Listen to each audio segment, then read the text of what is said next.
Maya Paldo, Pampanga, magandang araw, Central Luzon. Sa ngalan po ni Koyang Jody Dizon Mercado, ako si Liana Kanilaw. Narito na ang mga malalaking balitang Central Luzon nitong nakaraang linggo. 16 na mag-aaral sa Paralaya High School biktima ng heat exhaustion. Congestion sa paaralan, isa sa mga posibleng dahilan. Sama-samang pagtindig laban sa gender-based violence, panawagan ng Gabriela at Babayako Party List. Mga kakandidata sa provincial elections, pumirma na ng Peace Covenant. COMELEC nagpaalala hinggil sa tamang pangangampanya. Batas para sa mas malawak na access sa alternative tertiary education, pirmado na po ni PBBM. At paglipat ng turboprop flight sa Clark, magbubukas na mas maraming oportunidad sa turismo. Ito ay ayon po sa DOT Region 3. Aabot sa 16 na estudyante sa Paralay High School sa Candaba, Pampanga ang sinugod sa ospital nitong Miyerkules, March 5. Nakaramdam daw ang mga ito ng pagkahilo at hirap sa paghinga dahil na rin sa matinding init ng panahon. Isang mag-aaral at isang guro rin ang nagkaroon ng parehong kaso sa Mangga High School sa nasabing bayan. Para sa detalye, narito pong report. Alas 7 pa lamang ng umaga, tila tanghaling tapat na dahil sa matinding init ng panahon sa mga nakalipas na araw. Bagamat hindi pa inanunsyo ng Pag-asa ang opisyal na pagpasok ng warm o dry season, damang-dama na ito sa ilang mga paaralan. 16 na mag-aaral mula sa Paralaya High School ang idinala sa ospital nitong March 5. Ang nakikitang dahilan, suspected heat stroke. Actually, gusto ko rin maniwala na heat stroke talaga. Kasi in the first place, yun lang siguro ang factor na kung bakit gano'n ang nangyari. Talagang napakainit po ng singaw, no? ng vicinity. Kaya yun po ang naging nag-trigger para yung mga bata natin makadama ng siguro heat exhaustion, no, that leads to possible heat stroke. Kuwento ng gurong si Elaine de los Rios, pasado alauna ng hapon nang bigla na lamang mahirapang huminga ang isa sa kanyang mga estudyante. Pansin na po namin na sobrang init talaga. Then, doon po kasi kami nagkaklase sa second floor, which is hindi po siya nahahanginan talaga dahil hindi naman po kami nako-cover ng mga puno. Then, nung time po na yun, magpapaquiz sana ako sa mga bata. Nakapagbigay na po ako ng mga test papers. Then, after po nun, nakikita ko yung bata na parang gumagana na siya. Then, I asked, Nak, okay ka lang? Tapos, nung after po siguro mga ilang minutes, doon, umiiyak na po siya. Tapos, hawak-hawak na yung dibdib niya. Bagamat sinabi ng Weather Bureau na hindi magiging sintaas ngayong taon ng heat index noong 2024, mas grabe raw ang naranasan ng mga mag-aaral ngayong unang linggo pa lamang ng Marso.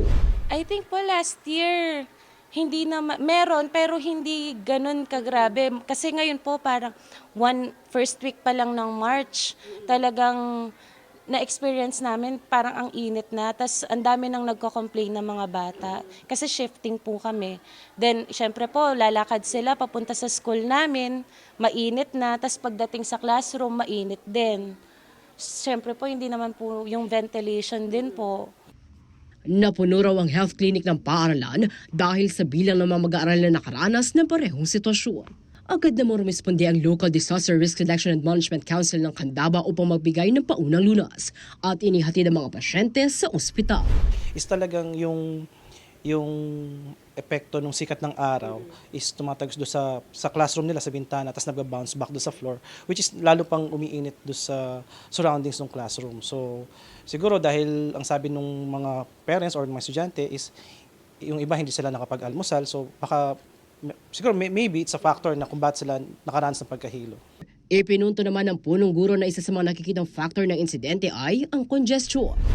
Number one, Paralay High School is actually congested. In terms of the structure, no, nakita nyo naman, pagpasok ninyo, ilan lang yung mga buildings namin. Tapos napapaligiran kami ng mga bahay, mataas na bahay. Papaligiran kami ng mga puno na kung saan ang hangin hindi siya masyadong nakaka-flow sa amin. Tapos kahapon, upon may assessment, wherein yung most of our learners na naging casualty, no, ay nanggaling sa building na nasa right side ko ngayon. So nang mag-evaluate ako, mag-assess ako, nakita ko talagang during pag sunset na, ang araw talagang direct na nahihit yung buildings. Sa kabila nito, iginiit ng pamunuan ng paaralan na sapat ang bilang ng electric fan sa bawat classroom. Mayroon ding water dispenser na maaaring pagkuhanan ng inumin ng mga guro at mag-aaral para sa kanilang hydration. Mayroong 819 students at 37 teachers ang naghahati-hati sa 16 classrooms ng Paralaya High School. Ayon sa principal na si Ronilo Sanguyo, mayroong 38 to 40 students ang bawat klase. Nagpapatupad din ng shifting schedule sa paaralan bilang solusyon sa kakulangan sa pasilidad. So per classroom kasi, based on the parameter given by the DepEd, no, yung sa classroom size namin, no, depende yan doon sa, yung bilang ng mga bata, depende sa classroom size. Meron kasi kaming building dito na inherited from the elementary department pa, na, which is 7 by 7. So mas malaki yung mga bata namin, talagang yung size na ito, hindi angkop sa bilang na 38 to 40 average ng mga bata. Kaya masasabi ko, talagang congested talaga ang mga bata. Samantala, mayroon din daw pulisiya ang Department of Education na nagbibigay mandato sa mga principal at school head na magsuspende ng klase. Lagi naman daw handa ang LDRRMC ng Candaba upang rumesponde sa pangangailangan ng kanilang mga kababayan ngayong tag-init. Kami dito sa MDRM is 100% ready kami lagi, no? Dahil we make sure, or I make sure my staffs are well prepared. Tapos to mitigate naman, syempre pinapaalahanan po natin through our social Facebook page, no?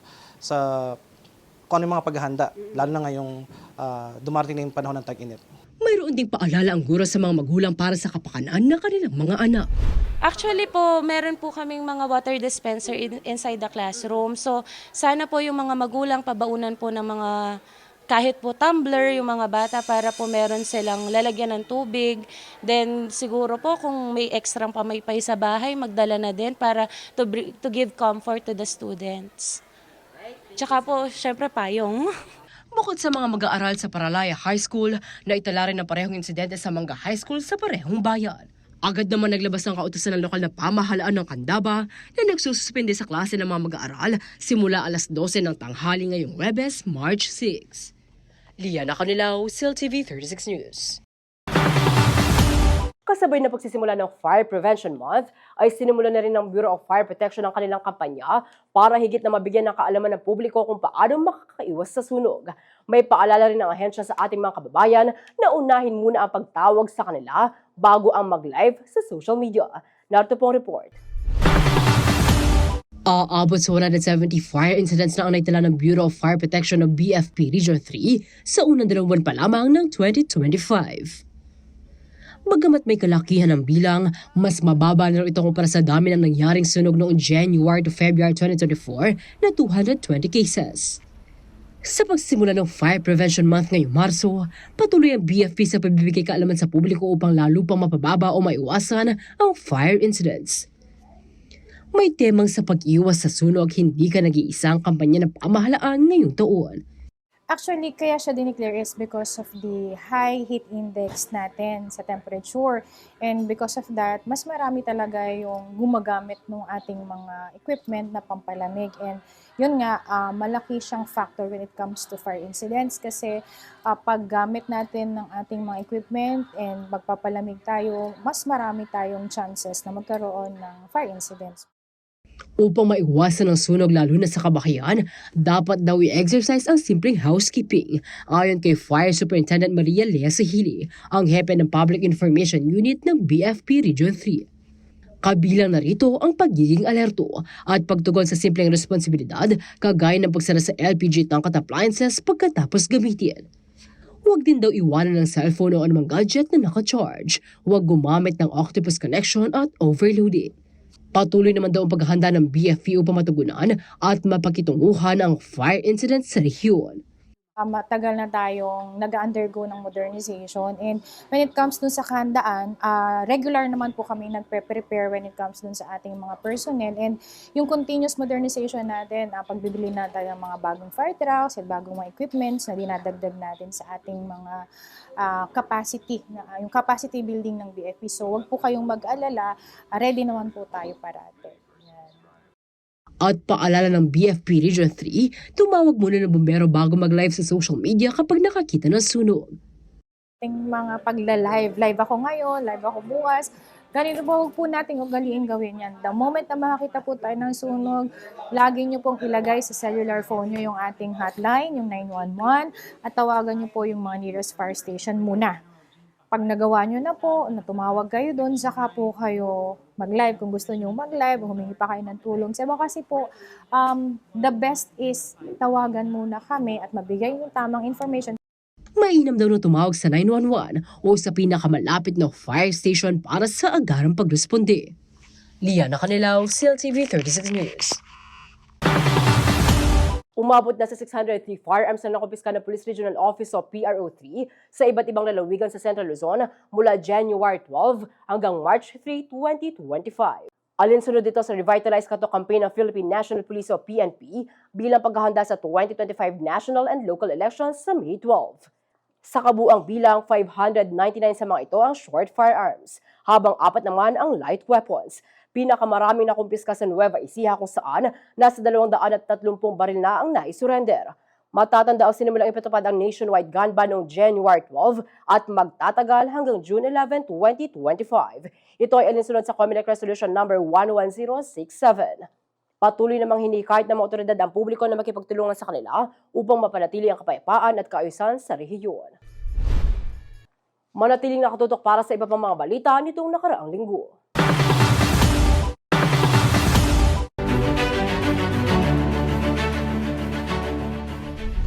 Nagbabalik po ang CLTV 36 News Recap. At para sa iba pang mga balita, tumungo sa San Guillermo Parish Church sa bayan ng Bacolor, Pampanga ilang mga kandidato sa iba't ibang provincial posisyon. Ito po ay para pumirma ng Peace Covenant. Nagpaalala naman sa kanila ang Commission on Elections o COMELEC na sundin ang wastong paraan ng pangangampanya. Magbabalita po si Ashley Punzalan.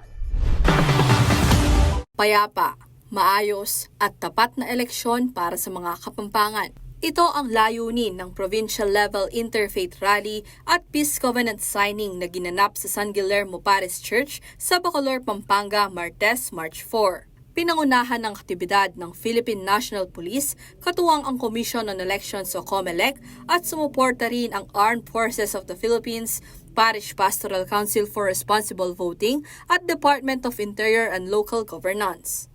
Ilang religious groups din ang nagdaos ng Interfaith Rally sa unang bahagi ng programa para ipagdasal ang patas at payapang electoral process. Ito parang kontrata ng ating mga kandidato. They bound themselves with this peace covenant that they will conduct a peaceful campaign and tatalima sila sa mga panuntunan na inilabas ng Commission on Election with the cooperation ng ating AFP at ng ating pong PNP. Ang PNP naman po ang nangangalaga sa seguridad. Tinitiyak po ni PNP na lahat po ng activities na ginagawa po natin together with the COMELEC and the AFP is mapanatili po na maayos, ligtas at payapa. Kabilang sa mga nakiisa sa pagtitipon ang aspiring representatives na sina Dr. Hazel Tumang, Angeles City Mayor Carmelo Lazatin Jr., Paul Kiwa, Board Member Micah Gonzalez at si Patrol Party List Representative George Bustos.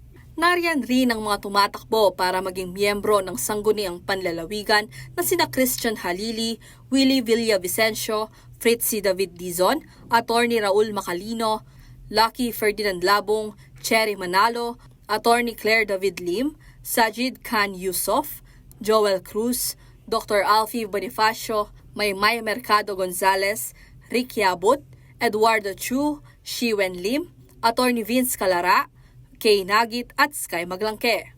Lumagda rin sa Peace Covenant ang gubernatorial aspirant na si Danilo Bailon at ang kanyang katandem na si Ed Panlilio. Habang humabol naman sa pagpirma ang mag-inang sina gubernatorial candidate Vice Governor Lilia Pineda at Governor Dennis Pineda na tumatakbo naman para vice-gobernador matapos ang kanilang kapitolyo sa barangay activity. Nakiisa ang dalawang kampo sa layunin ng aktibidad dahil naiintindihan umano nila ang kapayapaan at ang integridad ng eleksyon ay hindi lamang para sa kanila, kundi para rin sa mga kabalen na nais silang paglingkuran. Gusto natin katahimikan sa eleksyon na to. Hindi na wish na ni nanay na fair lang, walang away, walang gulo. Kampanya lang tayo. Iwasan natin yung mga salitaan na hindi magaganda kasi wala akong kapupuntahan. Minta kami kay Kenny para king kapayapaan ng eleksyon ng Pampanga.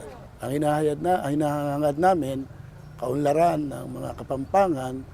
Nagbigay rin ng ilang paalala si Attorney Lydia Florentino Pangilinan, ang Provincial Election Supervisor 4 ng COMELEC Pampanga ukol sa mga pamantayan ng wastong pangangampanya. Sa pinapakita po nilang pangangampanya, makapag-isip po sila, makapili ng nararapat na kanila pong iluluklok sa posisyon. Umaasa rin umano siya na sana'y maging makabuluhan ang pagtakbo ng mga kandidato. Bagamat may ilang distrito ang kabilang sa listahan ng mga nasa election areas of concern o mga lugar na mahigpit na binabantayan ng mga otoridad dahil sa mainit na labanan ng mga political parties, nananatili naman umanong manageable at mapayapa ang probinsya ayon kay Police Colonel J. D. Maandal, ang Provincial Director ng Pampanga Provincial Police. Gayunpaman, mula January 12 hanggang sa kasalukuyan, nasa higit 50 na kataong lumabag sa election gun ban ang nahuli ng kapulisan sa buong Pampanga. Siniguro naman ng Pampanga PPO kasama ang AFP na tuloy-tuloy ang kanilang pagtutulungan para sa seguridad ng probinsya ngayong nalalapit na ang eleksyon.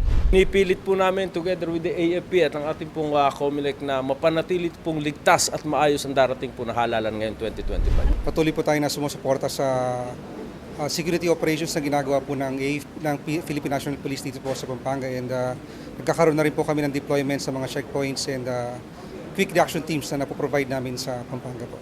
Nanawagan rin sa publiko si COMELEC Election Supervisor Pangilinan na ipagbigay alam sa otoridad kung may malaman o mapansin na anomalya sa pangangampanya ng mga kumakandidato. To be a responsible citizen, kung may nakikita silang hindi tama sa proseso ng pangangampanya ng mga kandidato, lalo na po yung vote buying. Yan po ang ating pong iniiwasan. Because of the automated election, it is impossible for our candidates now to implement yung dagdag bawas kasi hindi na po ang tao ang nagbibilang, it's the machine.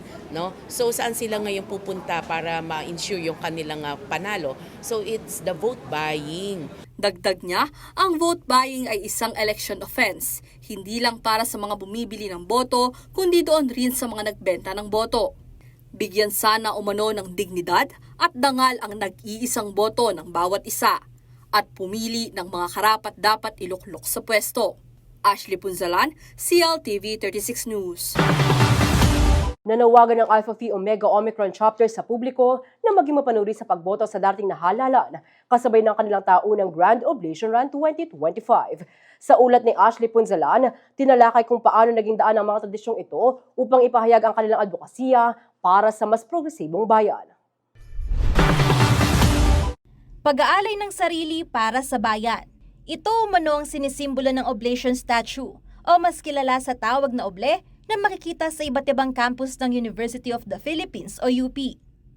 Kaya naman naging tradisyon na ng Alpha Phi Omega o Apo Fraternity ang pagsasagawa ng oblation run sa UP campuses upang pukawin ang kamalayan ng publiko sa mahahalaga at napapanahong issue sa bansa. Isa rin po siyang form of protest. Nanggaling siya sa ETA chapter or sa UP Diliman and sa panahon po ng martial law. So nung panahon na yon, yung mga karanasan na nakikita sa syudad, yun po yung naging inspirasyon kung bakit mayroong dalawang APO member na tumakbo para i-promote yung isa pong film na ang title is Hubad na Bayani na nagpapakita sa karahasan ng panahon ng martial law. Dagdag ni Joachim Miranda, Grand Chancellor ng APO Omicron, isang advocacy-driven activity ang Oblation Run. Ito aniya ang paraan ng kanilang grupo upang ipahayag ang kanilang paninindigan at magdala ng pagbabago sa lipunan. Ngayong taon, ang UP Clark sa pangunguna ng APO Omicron Chapter ay nakibahagi sa panawagang may kaugnayan sa darating na eleksyon sa Mayo. Ang temang Korap Dapat o Karapat Dapat, mapanuring pagboto para sa bayang progresibo ang naging sentro ng Grand Oblation Run ngayong taon. We are trying to convince or encourage the Filipino people, especially the Filipino voter, to have an informed voting decision, and that is to vote according to the candidate's merit and not just because they're popular. This serves as a reminder to everybody na it's about time to make an revolutionary decision or action and not just an incremental one. Dagdag ng Grand Lady Chancellor ng APO Omicron Chapter na si Thea Asper, ang tamang pagboto ay nagsisimula sa research sa background at mga plataforma ng mga kandidato. Bagamat kilala ang Pilipinas bilang isang konserbatibong bansa at may mga hindi sumasang-ayon sa aktibidad, iginiit ni Grand Chancellor Miranda na iginagalang nila ang iba't ibang pananaw ng publiko. Isang simbolo ng respeto ang mga rosas na ipinapamahagi ng Oblation Runners sa kanilang pagtakbo. Kumbaga, mahinahon na ibinibigay namin yung awareness o yung advocacy na ipinaglalaban namin na kung saan may respeto sa mga may iba't ibang perspektibo. To quote lang din po si Bro Fritz Sapon ang from ETA chapter din. Sinabi niya na yung pagbibigay ng rosas is yung form ng panliligaw sa mamamayan na ito yung ipinaglalaban namin, ito yung gusto namin pakinggan nyo, para pansinin nyo man lang na in a nice way, kaya may roses, parang nililigawan namin sila na makinig sa amin. Sa kabila ng kontrobersya, nananatiling matatag ang panawagan ng Apo Omicron. Ang tamang pagboto ay susi sa isang mas maunlad at progresibong bayan. Kasama si Ashley Punzalan, Angelica Cara, CLTV 36 News. Ipinagdiwang ng ilang simbahan sa Central Luzon ang Ash Wednesday sa pamamagitan ng pagdaraos ng banal na misa. Daan-daang mga deboto ang nag-isa sa tradisyong ito bilang pagsisimula ng kanilang pagninilay at pagbabalik loob ngayong panahon ng Kwaresma. Alamin ang mga naging kaganapan sa report ni Kyla Valencia. Ilang simbahan sa Central Luzon ang nagdaos ng Rite of Burning of Palm Branches at Holy Mass bilang paggunita sa Ash Wednesday. Isang mahalagang araw ng taimtim na panalangin, pagsisisi at pagbabalik loob sa Diyos. Isa sa mga nakiisa ang Betis Heritage Church Santiago Apostol sa Guagua, Pampanga, kung saan pinangunahan ni Reverend Father Red H. Haldo ang misa. Ayon sa kanya, ang panahon ng Kwaresma ay isang pagkakataon upang magsimulang muli at palakasin ang pananampalataya. The season of Lent is an avenue, a time, and an opportunity for us to come back and to start all over again. To come back and to start all over again. At penandit kanyan, kaskasanda kayong abuking kanwan. Ing abu tandane ning kay katamong dinat. Tandane ning kay katamong kainan. Tandane ning kay katamong pamikasala. Tandane ning kay katamong paulit-ulit pa magkamali ang pong pangasakab. At ing abong ayan tanda niya mo naman ning kay katamong mismong dewakan. Pero ing mikabit king kay kayong kanwan penandit, eya mo kabud abu. Nune, abuyang ating krus ng Kristo. Samantala, dinagsari ng mga deboto ang Holy Rosary Parish, Pisamban Maragul sa Angeles City na pinangunahan naman ni Reverend Father John Paul C. Morales.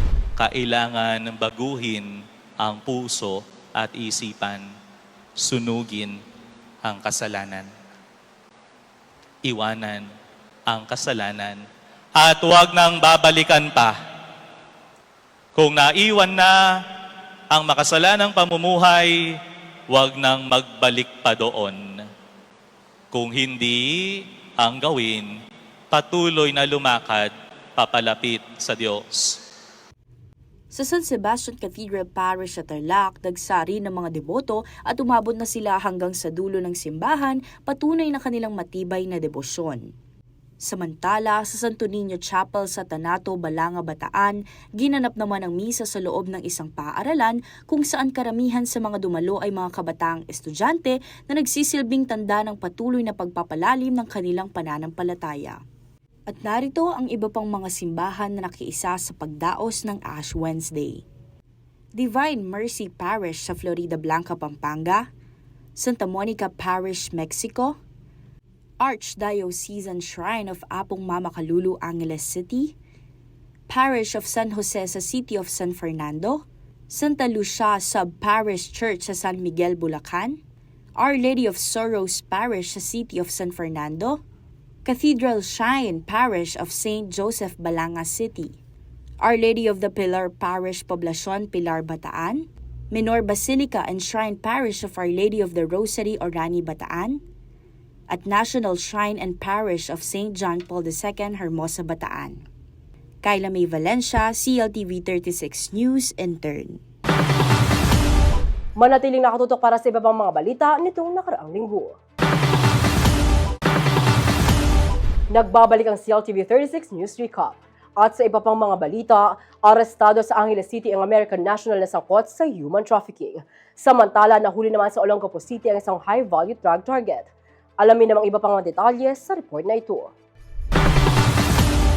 Arestado ng mga operatiba ng Police Regional Office 3 o PRO3 sa magkahiwalay na operasyon ang number 3 most wanted sa Central Luzon at isang high-value drug suspect noong Webes, February 27. Sa isang ulat nitong Sabado, March 1, kinumpirma ng PRO3 na nasa kote ng Angeles City Police si Delbert Leroy III Fern, isang 70 years old na Amerikanong pinaghahanap sa kasong human trafficking. Siya ay nadakip sa barangay Malabanyas, Angeles City, Pampanga. Inaresto si Fern batay sa warrant of arrest na inisyu para sa 3 kaso ng human trafficking, alinsunod sa Republic Act 9208 na naamyendahan ng RA 10364. Walang piyansang itinakda para sa kanyang kalayaan. Samantala, bandang alas 8 ng gabi sa parehong araw, isang buy-bust operation ng Special Drug Enforcement Unit ng Olongapo City Police Station 3 ang nagresulta sa pagdadakip ng isang high-value drug suspect na si alias Marvin sa barangay New Asinan, Olongapo City. Nakumpiska mula sa suspect ang 65 grams ng hinihinalang shabu na nagkakahalaga ng 442,000 pesos ayon sa Dangerous Drugs Board. Kyla Valencia, CLTV 36 News Intern. Sa kabila ng mga batas na umiiral at programa para protektahan ang kababaihan, patuloy pa rin ang paglaganap ng violence against women sa bansa. Marami pa rin ang nakararanas ng pang-aabuso sa loob ng tahanan, sa kanilang pinagtatrabahuhan at maging sa pampublikong espasyo.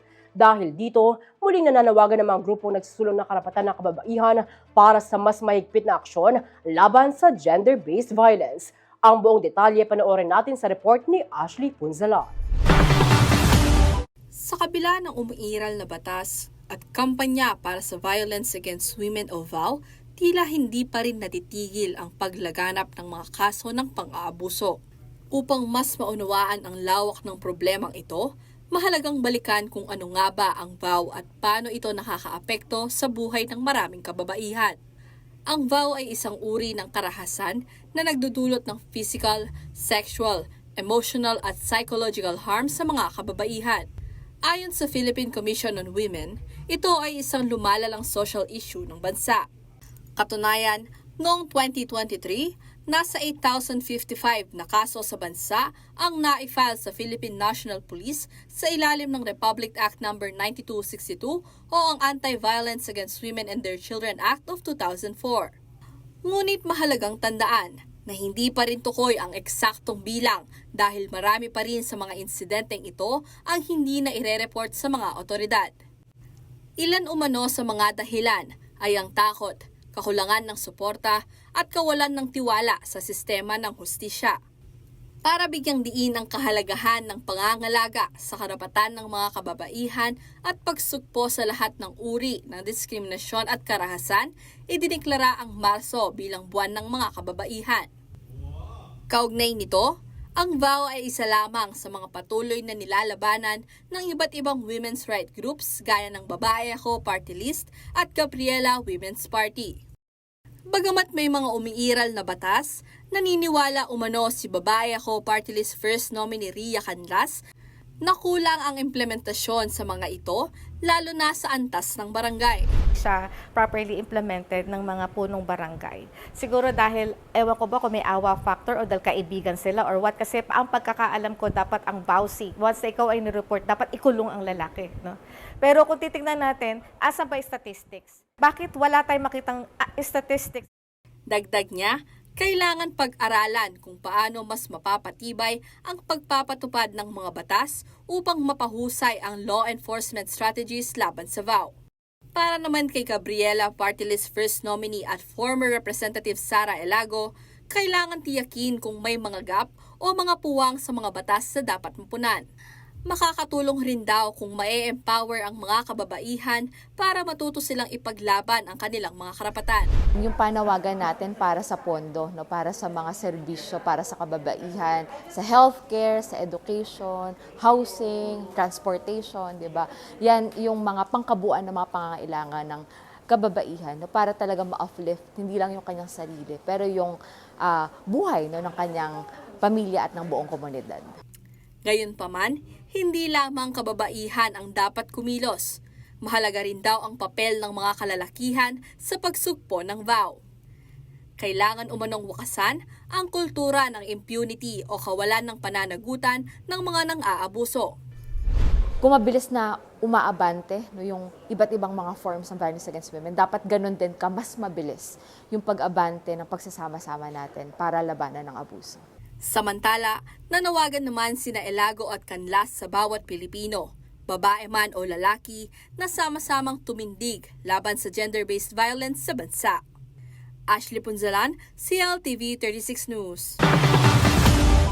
Bilang bahagi ng selebrasyon para sa Women's Month, inilunsad ng Angeles City LGU ang libreng medical check-up.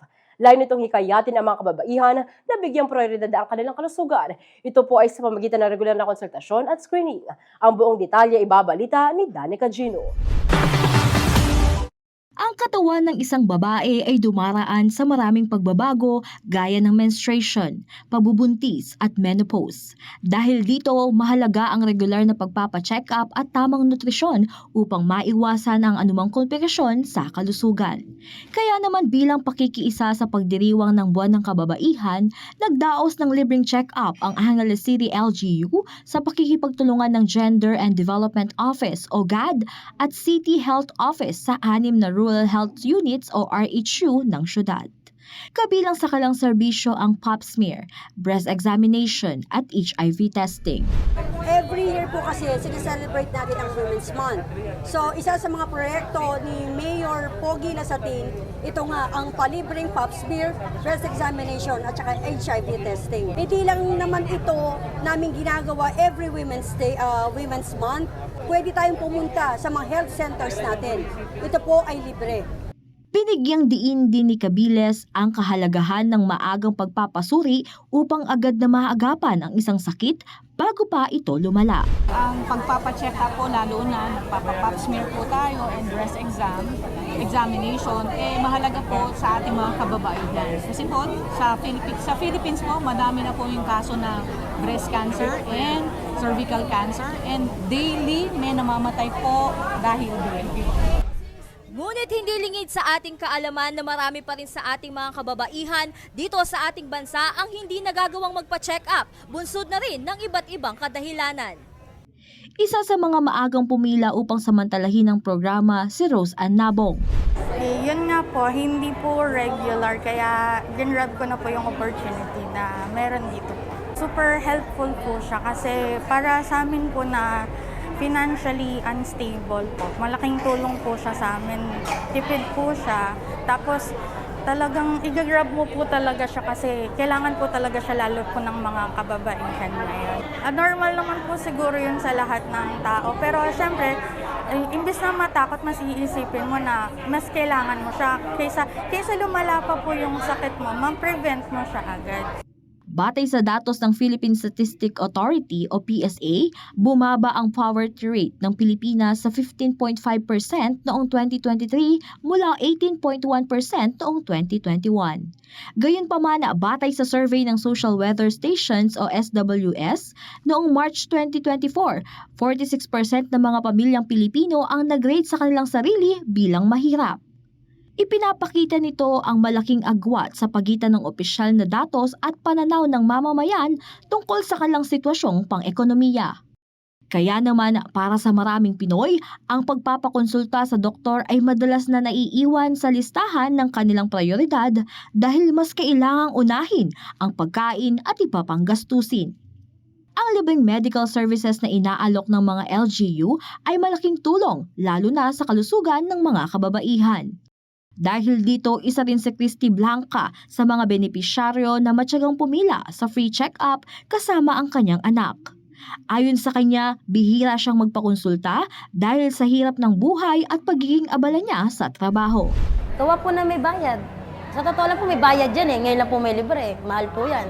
Imbis si papa-smear ko pa po, bibili ko na lang po ng bigas na kagatas. Kasi po inuuna ko po yung anak ko Marami po kasi kailangan intindihin bago to. Sa huli, hinikayat ng City Health Office ang mga kababaihan na bigyan ng importansya ang kanilang kalusugan sa pamamagitan ng regular na pagpapacheck up. Kung iniingatan po natin yung pamilya natin, unahin muna po natin yung sarili natin na maging healthy muna kasi kung hindi ka healthy, hindi mo matitake care yung sarili mong family. So kapag po tayo nagpatingin or inagapan po natin kung ano man po yung magiging sakit natin, lalo po natin silang masiserve ng matagal. Danica Gino, CLTV 36 News. Manatiling nakatutok para sa iba pang mga balita nitong nakaraang linggo. Nagbabalik ang CLTV 36 News Recap. At sa iba pang mga balita, patuloy na hinihimok ng Department of Health o DOH ang publiko hinggil sa pagbabakuna kontra tigdas sa pamamagitan ng periodic intensification of routine immunization Ligtas Tigdas na nagsimula ngayong March 3, 2025. Alamin ang iba pang detalye sa report ni Aisel Fernando. Muling nagbabala ang Department of Health o DOH tungkol sa tigdas matapos makapagtala ng libo-libong kaso noong 2024. Karamihan mula sa Bangsamoro Autonomous Region in Muslim Mindanao dahil sa outbreak noong Marso ng nakaraang taon. Sa talakayang health tips, kalusugan mo usap tayo ng DOH Central Zone itong Lunes, March 3, binigyang diin ang kahalagaan ng pagbabakuna upang maiwasan ang pagkalat ng sakit. Para maiwasan ang sakit na tigdas, pagbabakuna ang ating panlaban. Meron nga po tayong safe, effective at libre na bakuna na available at binibigay ng ating mga health centers or health workers. Ang mga edad ay uulitin ho natin, maaari natin pabakunahan, minimum edad ay 9 months kung kayo po ay may anak, apo o pamangkin na hindi pa bakunado, siguraduhin po timely, ito yung critical sa mga bata. Timely na 9 months mabigay siya hanggang 59 months hanggang pwede pang habulin hanggang 4 years old. Paliwanag ni Nurse Sheila Esteban ng DOH Central Luzon Center for Health Development, ang tigdas ay isang lubhang nakakahawang sakit na dulot ng measles virus at kumakalat sa pamamagitan ng hangin o direktang pakikisalamuha sa taong may impeksyon. Kabilang sa mga sintomas nito ang pamumula ng balat, ubo, sipon, lagnat at pamumula ng mata. Dahil dito, ipinaalala ng DOH ang kahalagaan ng 2 dose ng bakuna kontra tigdas upang maiwasan ang malubhang komplikasyon. Kasabay nito, inilunsad ng kagawaran ng Periodic Intensification of Routine Immunization Ligtas Tigdas na nagsimula ngayong March 3 at tatagal hanggang March 31. At sa kasalukuyan po, day 1 ng ating, as mentioned po ni Ma'am Angeline, periodic intensification of routine. So papalakasin, dadalasan, at lalabas yung ating mga health workers para makatch po itong mga bata na hindi nabigyan ng 2 dose ng kontra tigdas ngayong Marso. Ang periodic intensification of routine immunization ay para din sa lahat, especially po para kayo kung may anak po kayo o kasama sa bahay na 12 months and below or under 1. Lahat po ng bakuna ay available at sasapat para bakunahan po yung ating mga anak. Samantala, maaari namang makatanggap ng booster dose ang mga estudyanteng nasa grade 1, 6 to 7 years old at grade 7, 12 to 13 years old sa mga pampublikong paaralan at health centers. Meron tayong booster na binibigay. Ito po yung measles rubella vaccine at grade 1 and grade 7.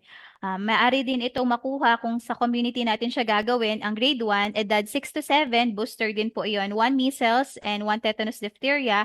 And grade 7 po, age 12 to 13. So ito yung mga bakuna na pwedeng makuha sa community or kung sa publikong eskwela po kayo, maaari din siyang makuha through school-based immunization. Pinaalalahanan din ng publiko na agad kumonsulta sa health centers o primary care providers kung may nakikitang sintomas ng tigdas sa kanilang tahanan upang maiwasan ang pagkalat ng sakit.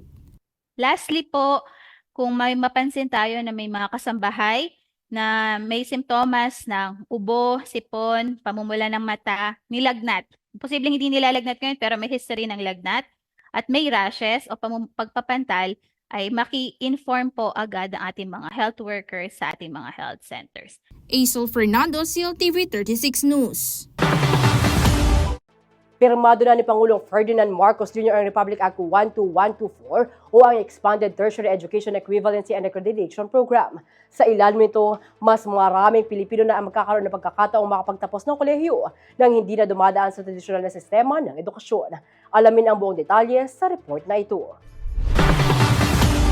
Pwede nang magkaroon ng college degree ang mga Pilipino nang hindi sumasailalim sa tradisyonal na classroom study, partikular na ang mga manggagawa. Ito ay matapos pirmahan ni Pangulong Ferdinand Marcos Jr. ang Republic Act 12124 o ang Expanded Tertiary Education Equivalency and Accreditation Program. Sa ilalim ng naturang batas, maaaring kilalanin bilang bahagi ng isang undergraduate o special graduate program ang mga natutunang kasanayan at kaalaman mula sa formal, non-formal o informal learning system pati na rin ang work-related experiences. Isinusulong din ito ang paggamit ng flexible learning modalities upang mabigyan ng mas maraming paraan ng adult learners, professional workers at iba pang hindi makadadalo sa regular na klase.